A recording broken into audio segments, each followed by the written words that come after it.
So,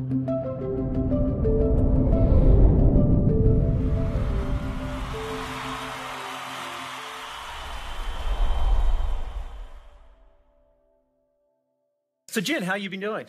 I've been doing all right. How about you? Should we compare travel stories about where you've been traveling to lately? Sure. I actually just got back from Amsterdam, which was pretty cool. So what have you been up to? Amsterdam in itself is kind of pretty cool. But it was actually really unique because I got to speak on the same stage with the former Prime Minister of Bhutan. So if you know Bhutan, they have the only gross national happiness indicator in the world, which was super cool. So it was really weird because usually when you're talking with speakers, they're very vivacious and energetic, but he was just so zen. I didn't even know he was there most of the time. He was just so quiet. So did you ask him if everybody's happy in Bhutan? No, because he actually told us they're not. Okay, so at least he's an honest guy. So again, so the whole cultural element and happiness goes hand in hand, yeah? Yeah, that's what we believe at least. Very, very cool. But how about you? You travel a lot as well. Yeah, no, we cross each other in airports. That's kind of how we connect up. So we're launching a show tonight. It's kind of crazy. It's crazy. So we've been traveling all across the country, which is kind of fun because we've been working with small independent owners, helping them kind of turn around their resorts and their hotels. And probably you guys can relate to it because it's kind of like that startup mode. We'll talk about a couple of lessons that maybe we learned from the show. But it's been crazy, lots of media, and we get to hang out back here in Vegas. Nice. So we're here to talk about culture, yeah? I think that's what we're good at. So. Okay, so cool. So tell me, what do you think culture is? So culture, I guess, you can think about it in the more traditional senses. It's like shared behaviors or attitudes amongst a group of people or country, or like that's kind of your typical thing, or a company. But I like to think of it a little bit more. Actually, the origin of the word culture it's Latin for growing and development. And some people don't see that aspect of it, but it's such a huge part of what culture is because it's continuously always changing, organic, like any other thing we think about when it comes to it. So one thing we ask our clients is like, if your company was if your company was an animal, what would it be? So thinking about those lines. So everybody think about that. You've got your company around. What animal would you be? All right. So everyone's got that. All right. So tell us, why do that? Because if you start thinking about it in a way that it's not as a static thing, it's actually something that's growing, dynamic, and actually complex, like any organism or animal would be. So that's why we start trying to get people to think of it in a new light. All right, very cool. All right, little psychology experiment. Who thought of a lion? No one? Elephant? Giraffe? All right, good. A couple of elephants in the room. All right, good. Giraffes? All right, I'm sure there's a psychology experiment that sits in there somewhere. Okay. But what about you, though? A culture is a mindset. It's about a set of values that a group of people have. You have it regardless.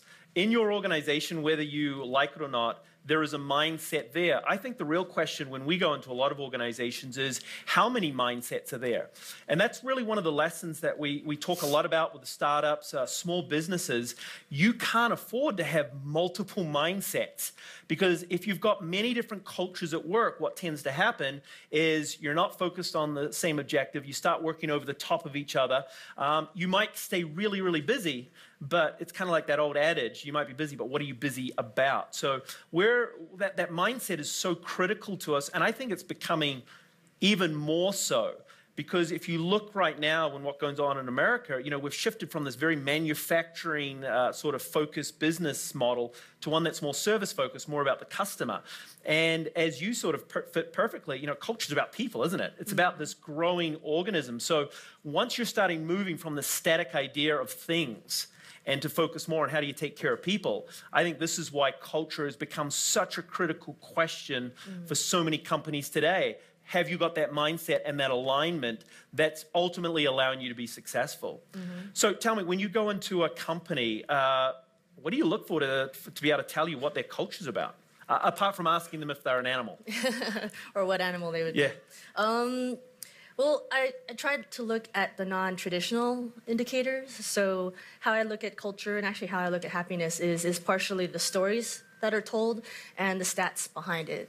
So the story, like the culture book, is a great example of why I believe in that, because it's really what comes out and what was great reflection, true reflection of culture, is when people start telling stories about it. So now that we've been doing the culture book at Zappos for, I think this is probably the 8th or 9th year, you can actually look at whether or not the culture is actually being scaled over time. Because usually, as companies grow, culture goes down the tubes, people are getting happy, companies fail. But at Zappos, it's great to see how they start continuously using the same verbiage, those same values, whether or not they believe it within the workplace or outside the workplace. So it's been a nice way to show that culture can scale. But then I always go back to the stats as well. So you have the qualitative stuff and the quantitative stuff. So now we can actually, we're developing a tool that you can do semantic analysis of what people are telling in their stories, what people are writing, so you can actually get a visual representation of what are the things being said, what are the things that need to be worked on. So what is capturing is what's going well at the organization, what's not going well at the same time, and that I think is a good indicator, reflection of what the real culture is happening inside a company. So we got to ask. So Zappos, 8 or 9 years you've been doing the culture books. Have you gone back and looked at year one culture book? And now looked and compared over these 8 or 9 years, anything that sort of stood out in terms of a change or definition? Because you've talked about it, it's evolving, isn't it? It's always evolving. Well, I actually haven't looked back at it because I'm kind of embarrassed at the first culture book I made because it was so lame. But and it was like this thin because there's like less employees there, and now it's like this thick. But I think the difference is that there's just a bigger reflection of how these values can actually scale with a bigger company. Yeah. So it's like, from this to this, but those values are always there. And what's weird is that, it's to see it in print and know that it actually works. You know what's really cool is think about that. A lot of times, we worked with a startup. It was actually on the real estate side. They were a startup. They were about 6 months into it. We started to talk to them, and we went in and asked them a little bit about the value system that you just referred to. They had come up with this list of like 25 values that they'd put together. Talk about, crazy. One of the things that I love about that story is that when you're a startup or beginning out, don't try and build this huge, don't try and be the Zappos tomorrow. Start really small. Start with 3 or 4 values, 3 or 4 things that you can get aligned on that is really simple. I find in the startup mode that you're really focused, and you have to be focused on your product or your service and getting it out there. At the same time, have a simple story that talks about the alignment. When we work with startup groups, one of the first questions we ask them is, tell me a story about your product. And what we're looking for is that alignment of the story, because you all have stories.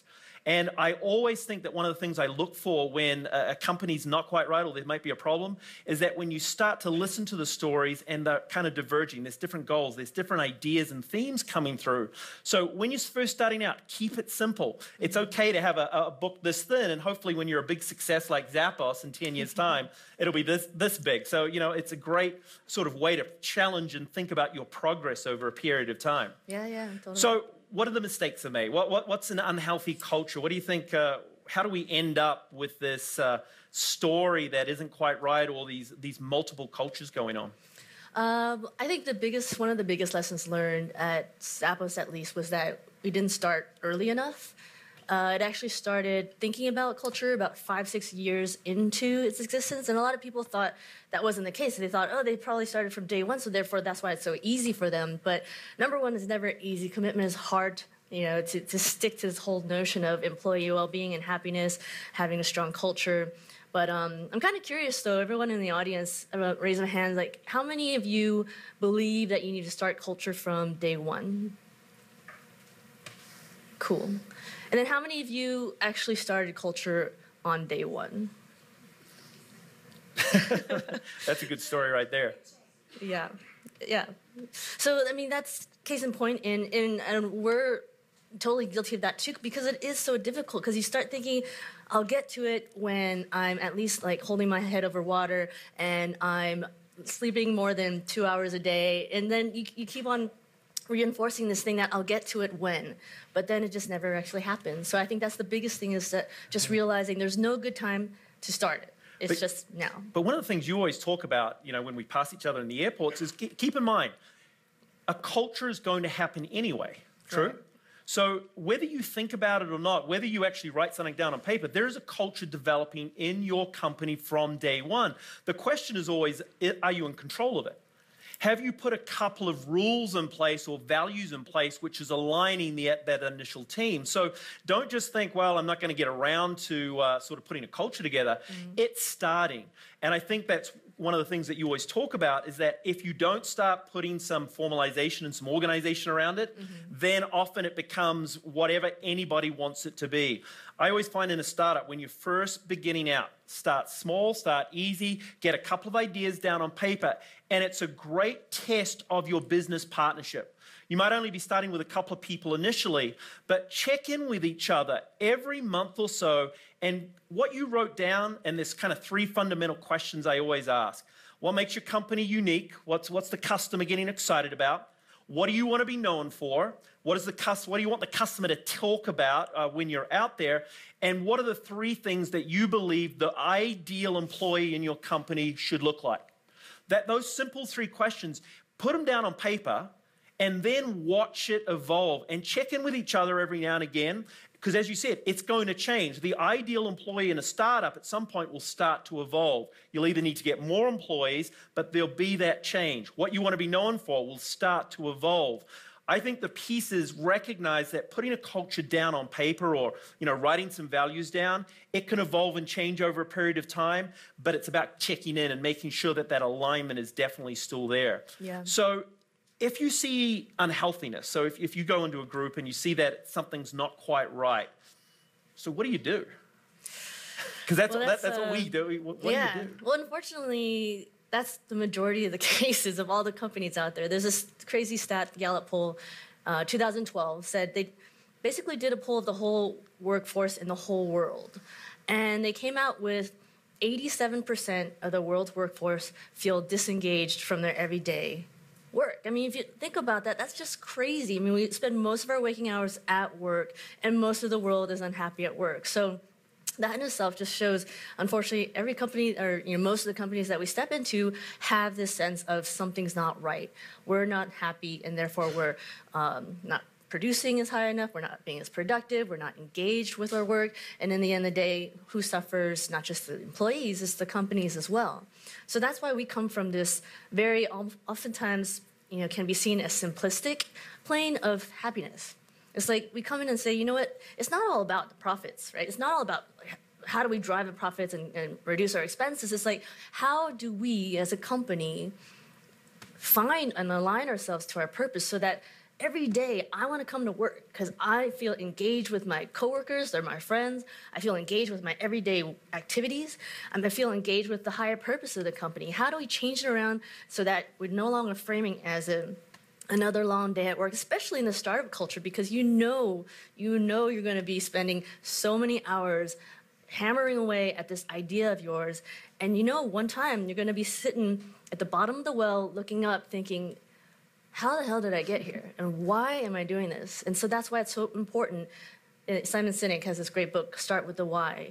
And I think with any startup, any company, anything you do, you start with the why. And you figure that out because then that will answer whether or not you want to continue when you're at that hole. So when I know you work with a lot of startups. Mm-hmm. So what do you do when you sort of sit down and start talking culture and people are like, all right, do I really have to do this? I'm trying to get my product, my service out. Mm-hmm. What do you do with them? Where do you start? Yeah, I'd be curious because I know you work with larger organizations too, and I'm guessing there are probably a lot of similarities. But it's funny because I think this whole thing with culture is always, and happiness actually, it's almost a self-selecting group to think, because you can't cram this down people's throats. Yeah. Like basically, you can't cram happiness down people's throats. It's a choice. So either you want to be happy or you don't. So you mean you can't make someone and like you will be happy friggin' A today, otherwise you're in trouble. That didn't work. 9 times out of 10, unless you have like a cocktail or something right now.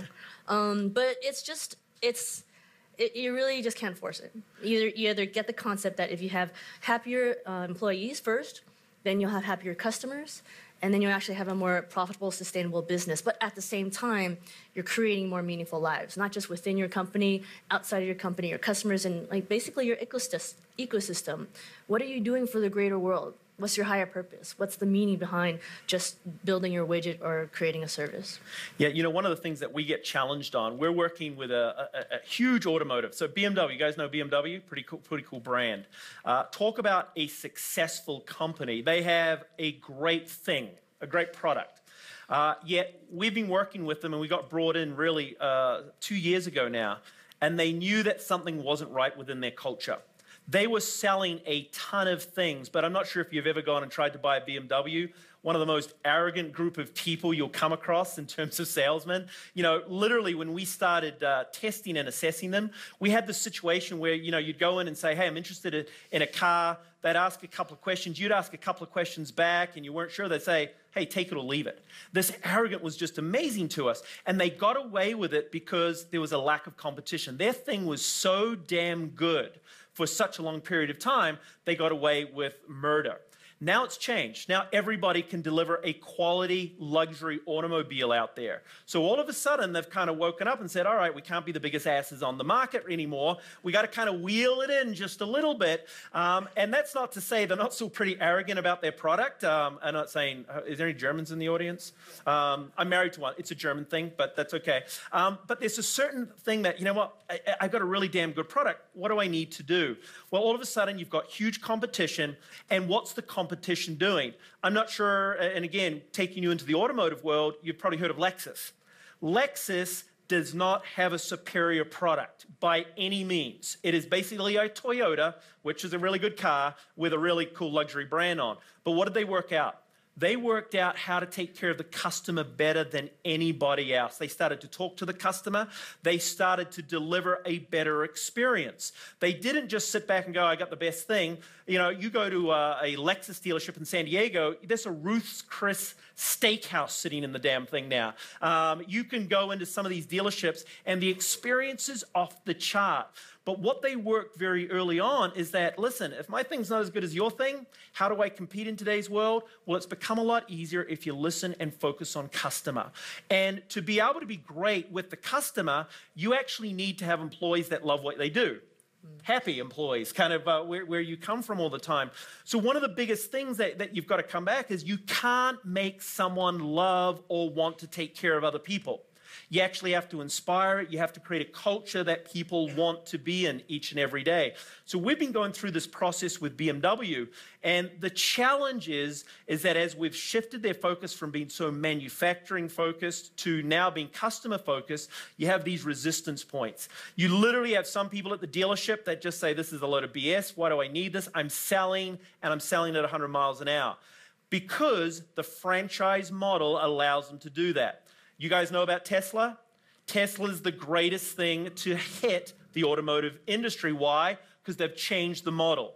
And BMW and every other dealership and manufacturer out there is scared shitless about it. I've marked it down that the customer model, this direct model, and the fact that they've got so much press and people are talking about it so much is the first step in making automotive dealerships obsolete and irrelevant. In fact, the only reason you're going to want to go into a dealership from now on is to get your car serviced, and quite honestly, you shouldn't have to go there anymore. Kind of like what the banks did 20 years ago. So we've got this message out there to BMW that if you don't start getting your culture right, stop acting like jackasses, and start getting your people more focused on actually liking what they do, which is a completely different type of person, then at the end of the day, they become irrelevant. And the message from the very beginning is we as business people have to put relevancy at the forefront of everything we do, and that's why I think culture is so critical in that today. Yes. So tell me, when you go into a business and you get the jackasses that don't think they have to worry about culture, what do? What have you sort of learned over the years? What sort of advice or things do you get them to think about? I think it's actually when they have that sort of mindset, the easiest way is to get to their ego, because basically it's really about themselves. It's really about like the happiness. We talk about this fluffy happiness thing, and they're like, yeah, don't give me that shit because that doesn't belong in where I work.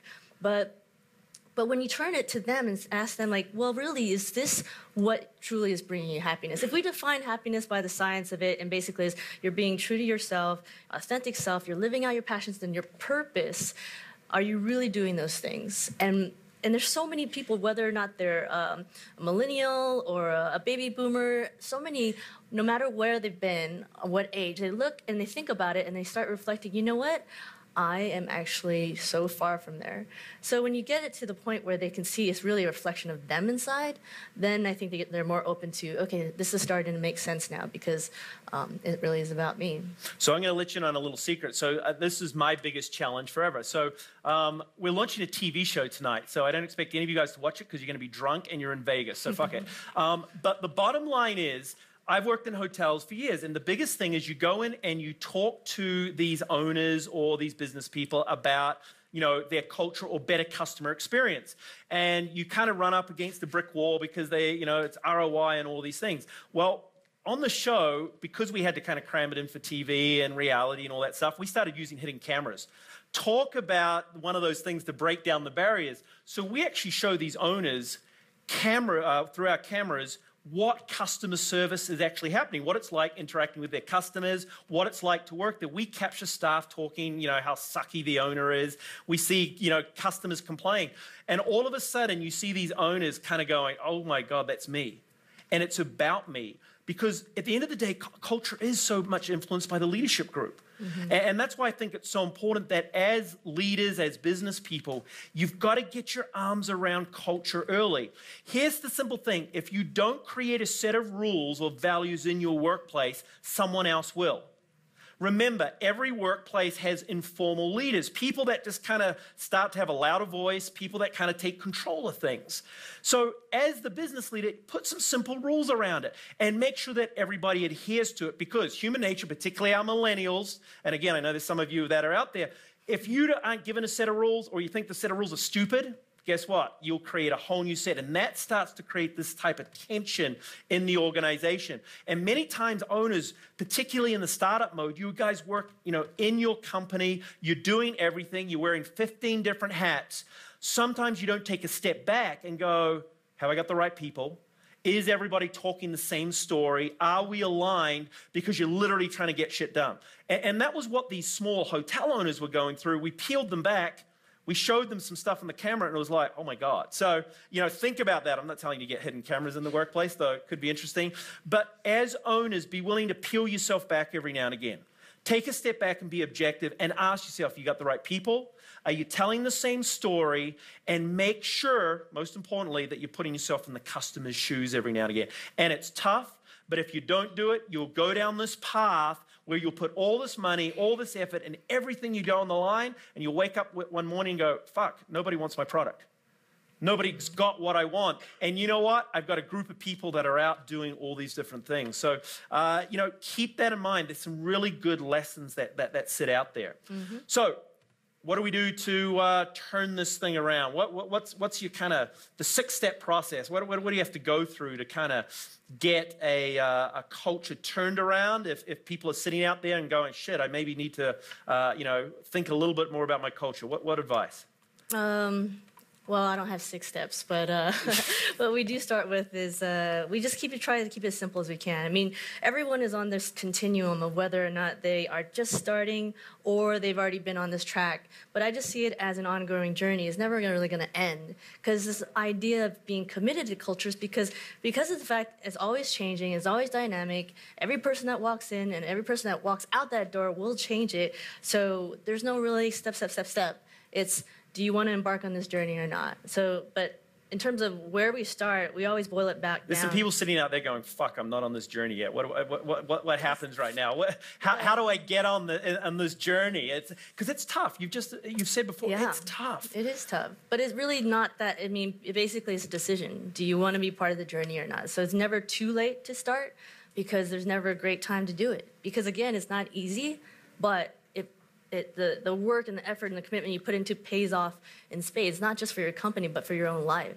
So we always just start at square one, which is the culture, the DNA. Like, what's your true DNA? You're talking about how do you establish your rules or your values. That's where we begin. How do you identify yourself as a company, whether it's an animal, a website, a car, whatever that is, and how do you define that and get everyone up and down the company, investors alike, we believe in that at least, aligned with these values, aligned with your DNA, because then you're able to hire new people and people that realize what they're getting into, because that's what it's all about, really, alignment of the culture and behaviors. And I know you tell me all the time, you go, culture is never about one person. So please don't think this is, well, as the owner, as the president, or you always get onto the HR. It's not a one-person thing. You have to have, and particularly within a small group, everybody's responsible for culture. And I find that's often one of the issues, because if you've got staff and you're wanting to talk about culture, you've got to be able to explain, why is culture important? Well, it's important because of these set of rules, and it's about alignment. And then what is expected in this culture? And that's where those values or those rules come into effect. You've got to be able to tell your team, no matter how big it is, what's expected. And then the tough part comes in as you as the owner and the managers. Friggin' hold people accountable to it. If you're not willing to back your culture up, then don't waste your time. What do you think? If you kind of, you start talking about culture and you get your staff involved in it and then you do nothing with it, what happens? I mean, it's worse off than if you never even started talking about it. It's a friggin' disaster. You lose all integrity and all credibility. And I think, remember, as managers, leaders, integrity is your most important asset. Never, as a business person, lose your integrity, particularly, I think, with your staff, with your investors, with everybody around you. And that's why I say, keep that culture nice and simple, keep it basic, but friggin' stick to it and be willing to hold people accountable, including yourself. That whole walk your talk, set your example. You can't kind of talk about one side of your mouth and then act another way. So sit down, think about who you want to be known for, who you do this for, what the perfect employee is, write them down, have some level of commitment, be willing to check back in with it, and then be willing to hold everybody. I don't care if it's 2 people, 3 people, 10 people, 100 people. It's all scalable, correct? You go up and down. You've got to be willing to hold yourself accountable. So don't put something down on paper that you're not willing to do yourself. Because as soon as people start calling BS on you, particularly in the startup community, you'll be called BS on you for the rest of your startup life. And then things really start to get, sort of challenged. So, keep that in mind. I know it's not something that kind of sits at the top of the list usually when it comes to what's my to-do list, but sit back and ask yourself just some simple questions. And as I said, it establishes something very simple that hopefully will grow into this huge kind of culture book down the track. Yeah. What's been actually cool, I mean, to that point, and you're asking, how do you get people that don't see it, don't get it, naysayers in the company? What's been actually really cool in the last few years, especially since the book came out, and I think you said you saw this too, is there been a real fundamental shift in how people actually see the value. For me, the economic value of happiness, but also the economic value of culture. So even just 4 years ago, companies were coming to us and saying, it sounds like a great idea, sounds very inspiring, Zappos is a great story, how do we do it? So it's kind of like Culture 101. Yeah. But now we've got companies that are coming to us from all different industries, nonprofit, for-profit, government, saying, okay, I get it. We actually have a culture, but the worst thing for me right now, it keeps me up, is like, how do you freaking sustain this thing over time? And so what's really exciting is just like, it's just in this past week, we just closed a deal with the government of Dubai.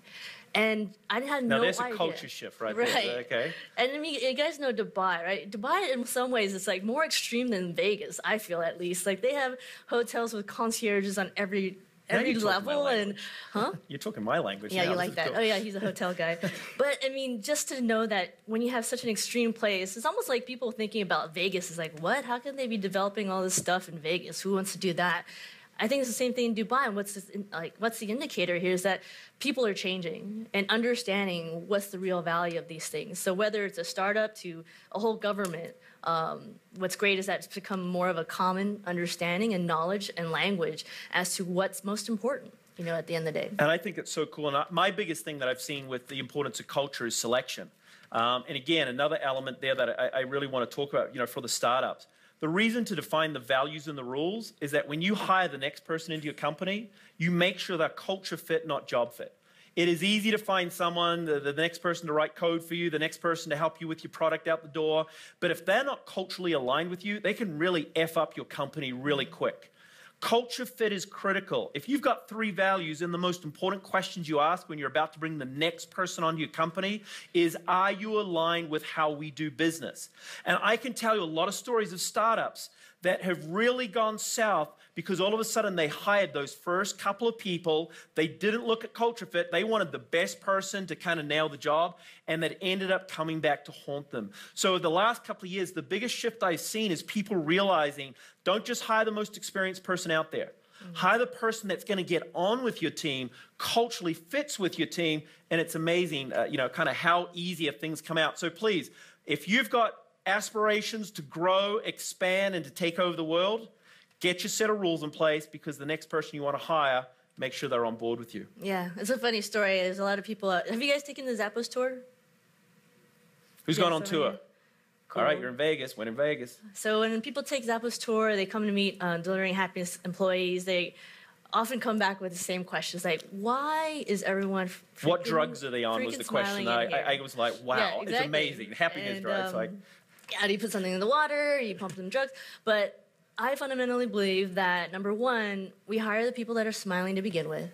And then number two, they actually feel aligned. They feel that they're actually delivering happiness. Even though they're answering phones, pick, packing, shipping, whatever it is, they actually feel they're delivering happiness to the world in some way. So just those 2 things alone. Yeah, and even though you might be out there and going, I got to find the person with the right experience, I promise you in today's world, there is that person with the experience and the culture fit out there for you. So don't be rushed to hire that first person. Get the right person. It's probably the biggest thing that's going to help develop your company down the track. Totally.